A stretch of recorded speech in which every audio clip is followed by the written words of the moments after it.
Hey guys! Magandang hapon! Welcome back po dito sa aking YouTube channel. Ang mainit nga po nating update ngayon ay pumapatungkol po dito sa estado ng laban po ng TVJ sa Tape Inc.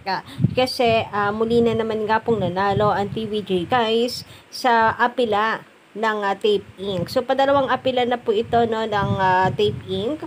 Una ay yung pag-cancel ng IPO sa kanilang trademark, then apela naman para po tanggalin nila or wag payagan si Joey De Leon na magpa-register ng titulong Itbulaga. So, dalawang pag-aapila na po ang ginawa nila at parehas po siyang binasura ng IPO, mga Kaligit Taberkids. And sabi nga po ng mga ilang attorneys din ay nag-aaksaya lang ng pera di umano ang Tape Inc. Dahil kahit paabuti naman daw po ito ng Supreme Court ay nasa TVJ ang panig ng batas.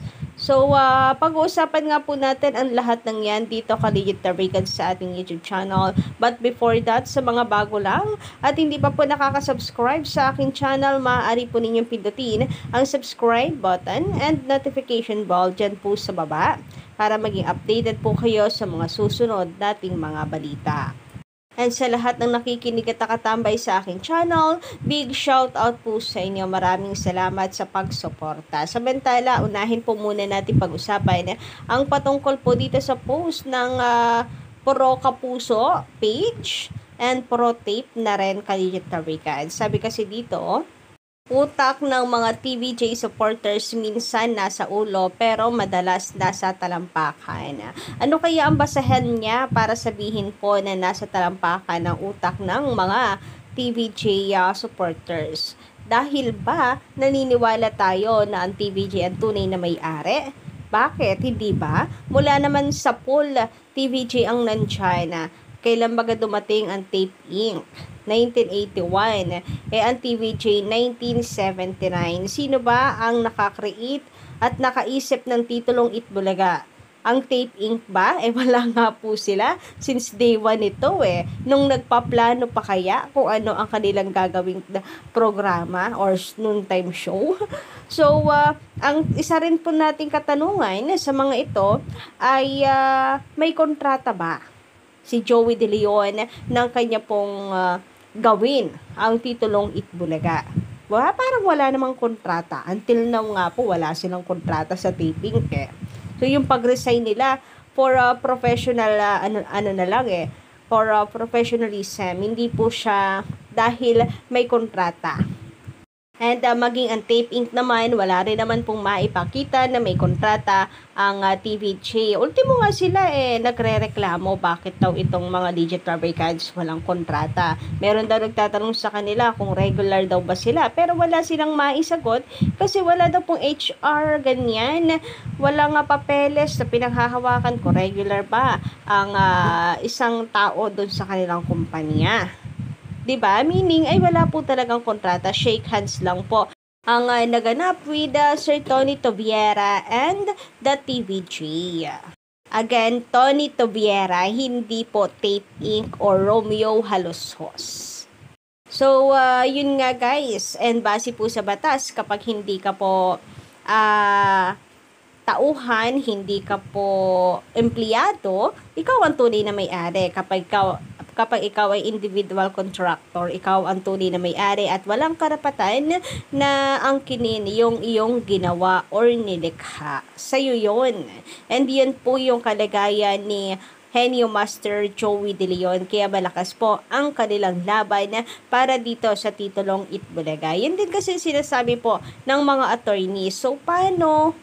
Ito rin po kasi pinanghahawakan na ito ng mga Legit Taberkids supporters or TVJ supporters ay mula sa mga attorneys. So, ibig sabihin ba noon ay nasa talampakan din ang utak ng mga attorneys?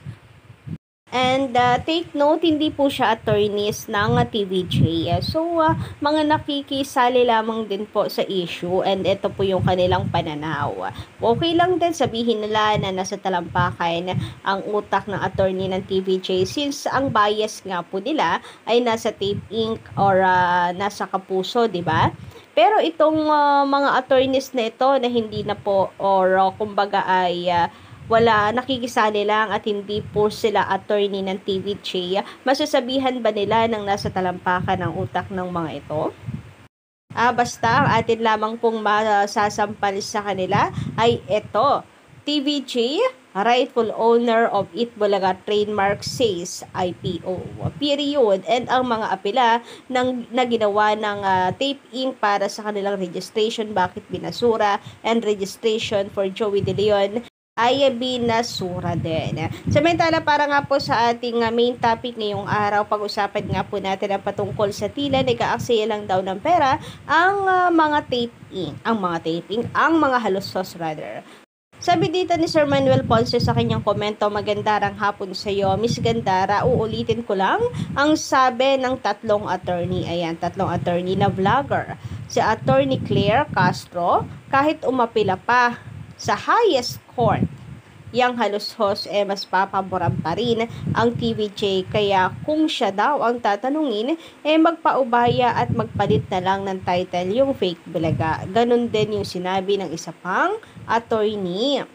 So, bali dalawang attorney na, no? Dapat sundin ang batas at kung aapila pa daw ang mga halushos, malaking gastos at malaking pera pa ang uubusin, kaya irespeto na lamang daw ang desisyon ng IPO.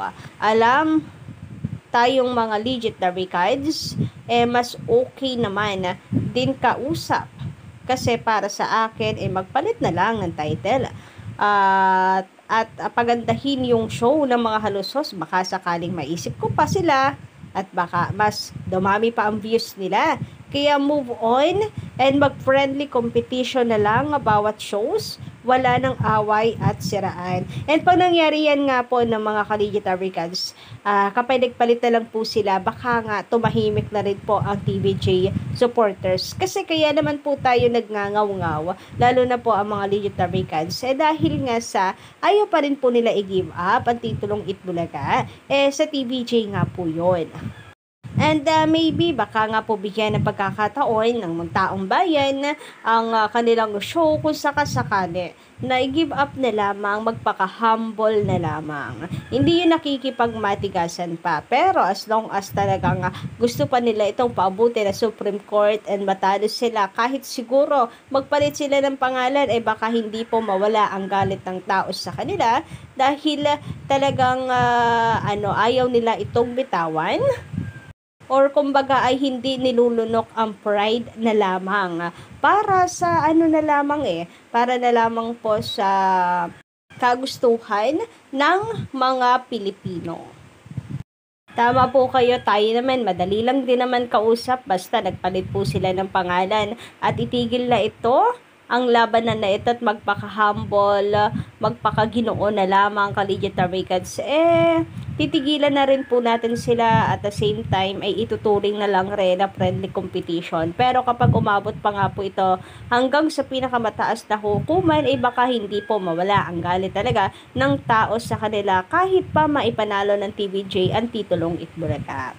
Samantala, sabi naman ni Mami Tunet, Madrid, magandang hapon sa'yo. It's alright kasi nag-grow naman ang TVJ kahit wala sila. Yes guys, talagang kaya naman po ng TVJ mag-stand alone. Hindi po nila kinakailangan ng promotion ng kung sino pa mang Poncio Pilato, ka-legit Americans.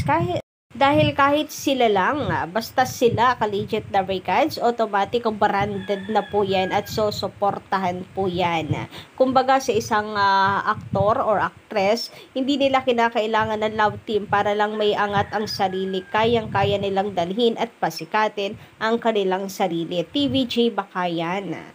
Unlike po dito sa rival show ng TVJ, kinakailangan pa po ng promotion ng GMA Network para lamang sila ay lumakas. Kino-commercial na, pinupost pa sa mga tinatabloid pa, ka-legit Americans, diba? Ang TVJ wala pong ganyan noon. Hindi po sila tinutulungan para magpalakas. Lahat ng nakakamtan ng TVJ is that because of their talino at tiyaga at kanila pong sipag lahat, ka-legit Adaway Cats. So, dun po nakakabilib talaga ang original na Itabulaga. Sabi nga po ng ibang legendary cats, parang naiiba na yung image ngayon ng EB. Parati na lamang copycat ang nababalita, pandaraya, o di kaya ay eto nga, namamalimos daw ng viewers. Hindi naman daw ganyan. Ang tunay na Itbulaga. Kayo po ba guys? Anong inyong masisay dito? Pa-comment lang po dyan sa baba and don't forget to click the subscribe button and notification bell